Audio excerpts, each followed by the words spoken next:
Hello students, welcome to S class. आज की class में हम लोग जानेंगे कि कॉन्वेक्स मिरर में इमेज का फॉर्मेशन कैसे होता है रे डायग्राम की हेल्प से।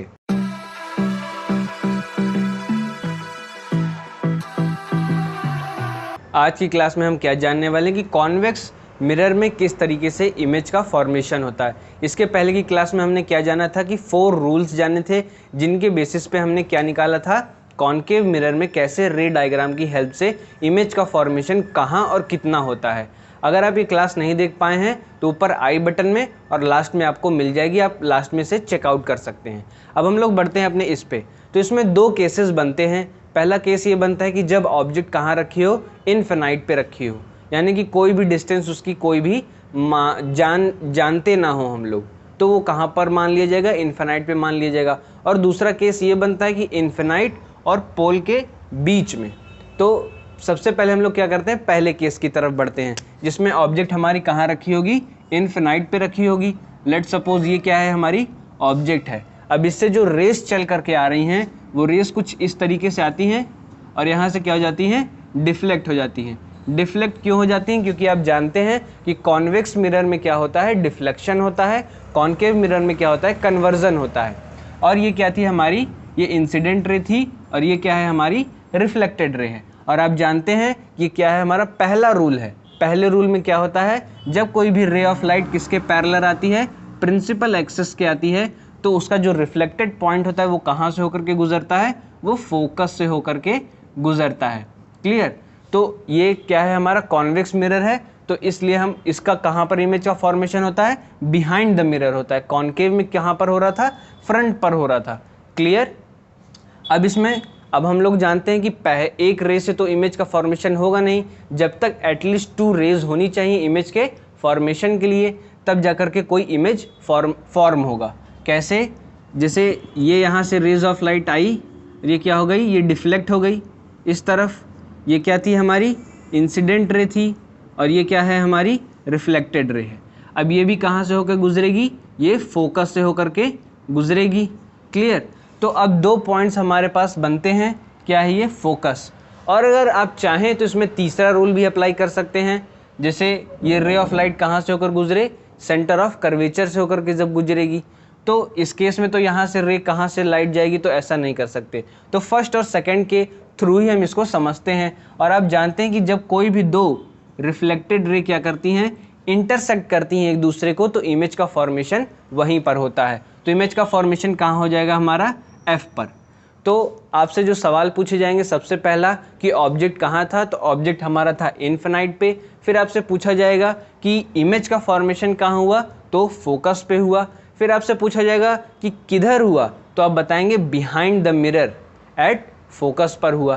क्लियर। फिर इसके बाद आपसे पूछा जाएगा कि ये रियल था कि वर्चुअल, तो आप जानते हैं कि जब कहाँ पर कॉन्वेक्स मिरर में जब ऊपर के साइड कोई भी रेस कट करते हैं तो वो कहाँ क्या फॉर्म करता है, virtual image, virtual and erect. अब इसके बाद हम लोग बढ़ते हैं अपने अगले केस की तरफ। अब हम लोग बढ़ते हैं अपने सेकंड केस की तरफ। सेकंड केस में आपसे इससे पहले बात हुई थी कि अब हमारा ऑब्जेक्ट कहाँ रहेगा, अब हमारा ऑब्जेक्ट रहेगा पोल और इनफिनाइट के बीच में।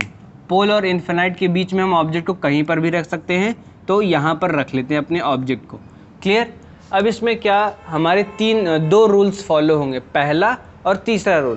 पहला रूल क्या था, जब कोई भी रे ऑफ लाइट यहाँ से गुजरेगी, कैसे, वो क्या हो, इसके पैरेलल हो, किसके, प्रिंसिपल एक्सिस के पैरेलल होगी, तो वो क्या हो जाएगी, यहाँ से डिफ्लेक्ट कर जाएगी। डिफ्लेक्ट क्यों कर रही है, क्योंकि आप जानते हैं ये क्या है, हमारा कॉन्वेक्स मिरर है, ये हमारी इंसिडेंट रे है और ये डिफ्लेक्टेड रिफ्लेक्टेड रे है। क्लियर। अब इसका जो इमेज का फॉर्मेशन होगा वो कहाँ पर होगा, इस फोकस पर होगा। क्लियर। अब इमेज फॉर्म कहाँ करनी चाहिए, इस फोकस से होकर के इसकी रेज जाएंगी। क्लियर। अब इसके बाद दूसरा पॉइंट कहाँ फॉर्म करेगा, जब इसमें हम लोग थर्ड रूल अप्लाई करेंगे। थर्ड रूल में क्या था, जब कोई भी रेस कहाँ से होकर गुजरती है, सेंटर ऑफ कर्वेचर से होकर गुजरती है। जैसे ये जो रेज है हमारी यहाँ से चली और इस तरीके से यहाँ पे इंटरसेक्ट करते हुए सेंटर ऑफ कर्वेचर से आगे निकल गई। क्लियर। तो अब हमारा क्या था, ये जो रिफ्लेक्टेड रेस का इंटरसेक्शन पॉइंट था, इस पॉइंट पर अब हमारा क्या बनेगा, इमेज बनेगा।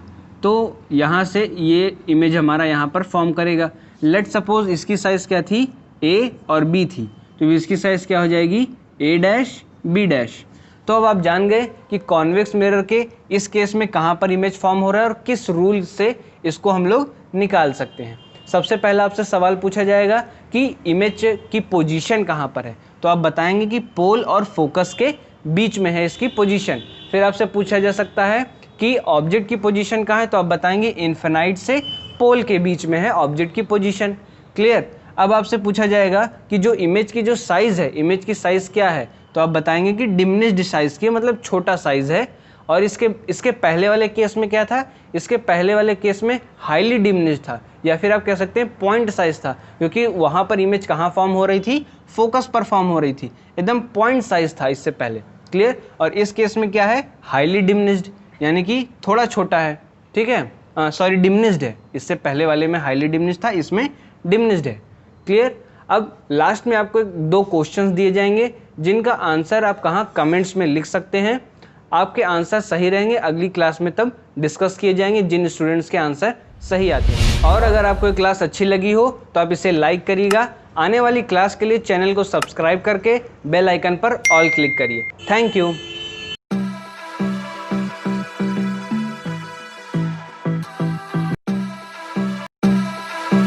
सब्सक्राइब नहीं किया ना